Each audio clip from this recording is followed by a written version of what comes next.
وزیر اعظم شہباز شریف کا آج واشنگٹن میں امریکی صدر ڈونلڈ ٹرمپ سے ملاقات کا امکان۔ ٹرمپ انتظامیہ کے عہدیدار کی بھی تصدیق۔ عالمی اور علاقائی معاملات پر تفصیلی گفتگو متوقع۔ فیلڈ مارشل عاصم منیر کا بھی ملاقات میں شرکت کا امکان۔ نیو یارک میں اسلامی ممالک کے رہنماؤں کے ساتھ امریکی صدر کے اجلاس کے موقع پر بھی وزیر اعظم شہباز شریف اور امریکی صدر ڈونلڈ ٹرمپ کی ملاقات ہوئی۔ دونوں رہنما کافی دیر ایک دوسرے کا ہاتھ تھامے رہے، بے تکلف انداز میں ایک دوسرے سے گفتگو کرتے رہے۔ امریکی صدر ڈونلڈ ٹرمپ نے نائب وزیر اعظم اسحاق ڈار سے بھی مصافحہ کیا۔ وزیر اعظم شہباز شریف سے گفتگو جاری رکھی، بات چیت کے اختتام پر تھمز اپ کا اشارہ کیا۔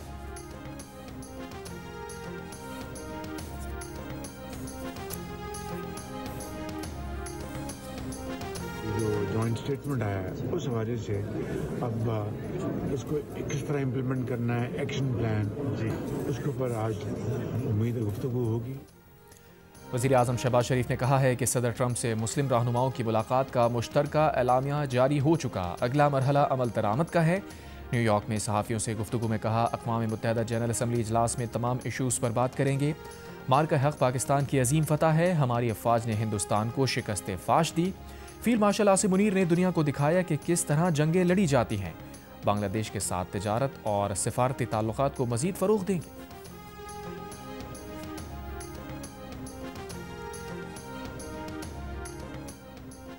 پوری یقین ہے کہ آنے والے چند روز میں غزہ سے متعلق کسی نہ کسی بریک تھرو کا اعلان کر سکتے ہیں۔ مشرق وسطیٰ کے لیے امریکی نمائندہ خصوصی اسٹیو وٹکاف کا بیان، کہا مشرق وسطیٰ اور غزہ میں امن کے لیے صدر ٹرمپ کا 21 نکاتی منصوبہ اقوام متحدہ جنرل اسمبلی اجلاس کے موقع پر بعض رہنماؤں کو دیا گیا ہے۔ یہ بھی کہا کہ ایران سے بھی بات ہو رہی ہے، لیکن ایران نے سخت موقف اپنایا ہوا ہے، ہم ایران سے مذاکرات کرنے کے خواہش مند ہیں۔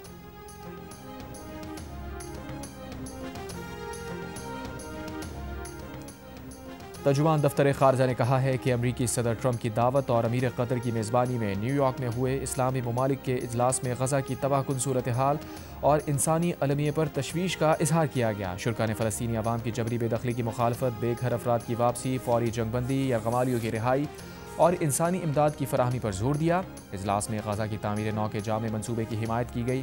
ترجمان دفتر خارجہ کے مطابق اجلاس میں غزہ کے لیے عالمی امداد اور فلسطینی قیادت کو مضبوط بنانے پر بھی اتفاق ہوا۔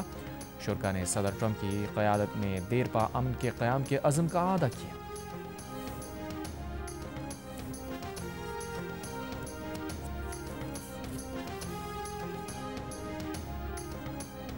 ایران نے پاک سعودی عرب دفاعی معاہدے کی حمایت کا اعلان کر دیا۔ صدر پزشکیان کا اقوام متحدہ کی جنرل اسمبلی سے خطاب میں اعلان، کہا پاکستان اور سعودی عرب کے درمیان ہونے والا دفاعی معاہدہ مسلم ممالک کے تعاون سے علاقائی سیکیورٹی کے جامع نظام کی شروعات ہے۔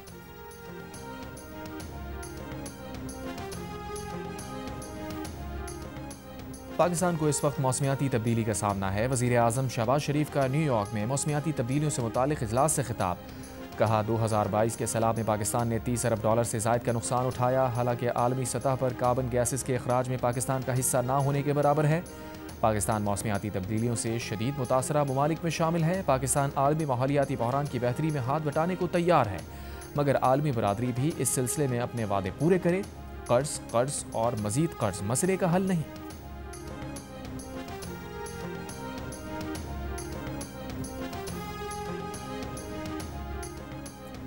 دریائے سندھ میں کوٹری بیراج پر پانی کی آمد مزید بڑھ گئی، بہاؤ 4,07,000 کیوسک تک پہنچ گیا۔ فلڈ فورکاسٹنگ ڈویژن لاہور کے مطابق کوٹری بیراج پر درمیانے درجے کا سیلاب ہے۔ کئی ہفتوں بعد دریائے ستلج میں بھی پانی کا زور ٹوٹ گیا۔ گنڈا سنگھ والا اور ہیڈ سلیمان کی پر پانی کا بہاؤ معمول پر آ گیا، صرف ہیڈ اسلام پر نچلے درجے کا سیلاب رہ گیا، یہاں بھی پانی کی سطح کم ہو رہی ہے، باقی دریا معمول کے مطابق بہہ رہے ہیں۔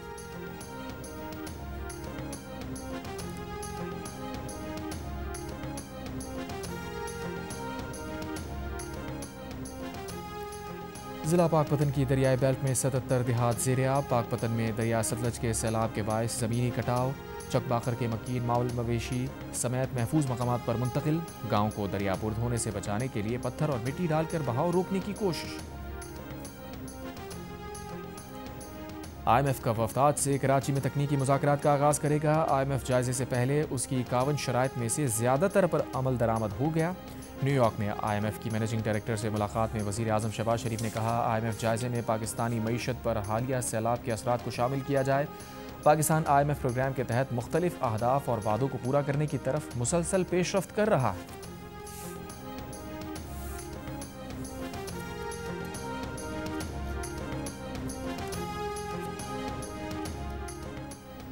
حکومت پنجاب نے سیلاب نقصانات کے سروے کے لیے پاک فوج کی مدد مانگ لی۔ وفاق نے آئین کے آرٹیکل 245 کے تحت پنجاب کے 27 اضلاع میں سیلاب نقصانات کے سروے کے لیے فوج کی تعیناتی کے احکامات جاری کر دیے۔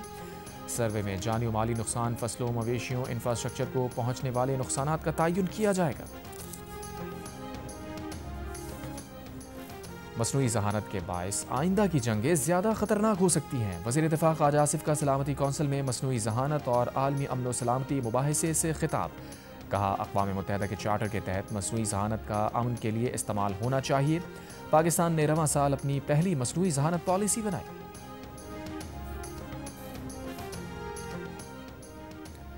نیو یارک میں وزیر اعظم شہباز شریف کی چین کے وزیر اعظم کی سربراہی میں عالمی ترقیاتی اقدام کے موضوع پر اعلیٰ سطح کے اجلاس میں شرکت۔ اجلاس کے موقع پر وزیر اعظم کی چین کے وزیر اعظم سے ملاقات اور غیر رسمی گفتگو بھی ہوئی۔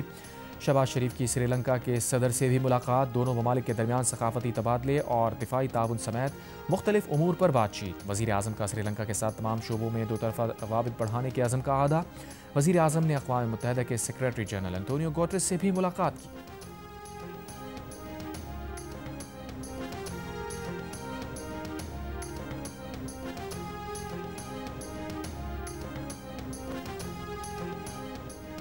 امریکی محکمہ خارجہ کی اردو ترجمان مارگریٹ میکلیوڈ نے کہا ہے کہ صدر ٹرمپ نے کہا کہ انہیں جنوبی ایشیا میں امن قائم کرنے پر فخر ہے۔ امید ہے پاکستان اور بھارت کے درمیان امن رہے۔ 80 سال میں اقوام متحدہ اپنے اصل مقاصد سے دور ہو گئی۔ امریکہ ایسا اقوام متحدہ دیکھنا چاہتا ہے جو زیادہ منظم اور مؤثر ہو۔ جیو نیوز سے خصوصی گفتگو۔ بھارتی مقبوضہ لداخ کے عوام بھارت کے خلاف اٹھ کھڑے ہوئے۔ مودی سرکار نے پرامن مظاہرین پر گولیاں چلا دیں، 4 افراد جان سے گئے، متعدد زخمی۔ لداخ کے مرکزی شہر لیہ میں مظاہرین مودی کے وعدے پورے نہ ہونے کے خلاف احتجاج کر رہے تھے۔ مودی سرکار نے 2019 میں بھارتی آئین میں غیر قانونی ترمیم کر کے لداخ کو مقبوضہ کشمیر سے علیحدہ کر دیا تھا۔ مظاہرین کا احتجاجی مظاہرے جاری رکھنے کا اعلان۔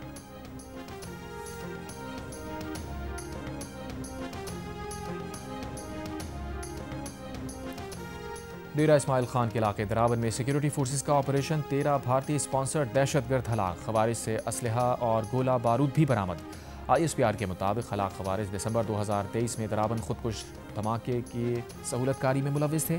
وزیر اعظم شہباز شریف کی ڈیائی خان میں 13 دہشت گرد ہلاک کرنے پر سیکیورٹی فورسز کی تعریف۔ وفاقی وزیر داخلہ محسن نقوی اور گورنر سندھ کامران خان ٹیسوری کا ڈیائی خان میں کامیاب آپریشن پر سیکیورٹی فورسز کو خراج تحسین۔ پاور سیکٹر کے گردشی قرضوں میں کمی کے لیے قرض کے حصول کے معاہدے ہو گئے۔ 18 کمرشل بینک سے قرض حاصل کرنے کے معاہدوں پر دستخط کیے گئے۔ ان بینک سے 1225 ارب روپے قرض حاصل کیا جائے گا۔ معاہدوں پر بینکس اور سینٹرل پاور پرچیزنگ ایجنسی کے حکام نے دستخط کیے۔ معاہدوں کے تحت بینک سے یہ قرضے 6 سال کی مدت کے لیے لیے گئے۔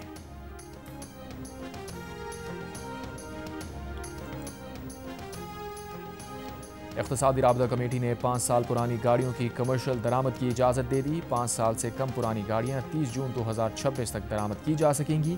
5 سال سے کم پرانی گاڑیوں پر 40% ریگولیٹری ڈیوٹی عائد ہوگی، جو اگلے سال سے سالانہ 10% کم کی جائے گی۔ مالی سال 2029-30 تک درآمدی ڈیوٹی بتدریج ختم کر دی جائے گی۔ اسٹیٹ بینک آف پاکستان نے گھر، فلیٹ، پلاٹ کی خریداری اور تعمیر کے لیے میرا گھر میرا آشیانہ اسکیم شروع کی ہے۔ پہلی بار گھر خریدنے والے 20 سے 35 لاکھ روپے تک قرض حاصل کر سکیں گے۔ 20 لاکھ کا قرض 5% اور 35 لاکھ کا قرض 8% شرح سود پر دیا جائے گا۔ قرض کی کوئی پروسیسنگ فیس نہیں ہوگی۔ قرض 20 سال میں واپس لوٹانا ہوگا۔ تمام روایتی اور اسلامی بینک، مائکرو فائنانسنگ بینک اور HPFC یہ قرض فراہم کریں گے۔ کراچی اور حیدرآباد سمیت سندھ میں ہونے والے ضمنی بلدیاتی انتخابات میں پیپلز پارٹی کی واضح برتری۔ غیر سرکاری اور غیر حتمی نتائج کے مطابق کراچی کی 5 میں سے 4 نشستیں پیپلز پارٹی نے جیت لیں، 1 پر جماعت اسلامی کامیاب۔ سندھ کے 11 اضلاع میں چیئرمین، وائس چیئرمین کی 23 نشستوں میں سے 17 نشستوں پر بھی PP کامیاب۔ وزیر اعلیٰ سندھ کی مبارکباد، کہا بلاول بھٹو کی قیادت میں پیپلز پارٹی عوام کی واحد چوائس بن گئی۔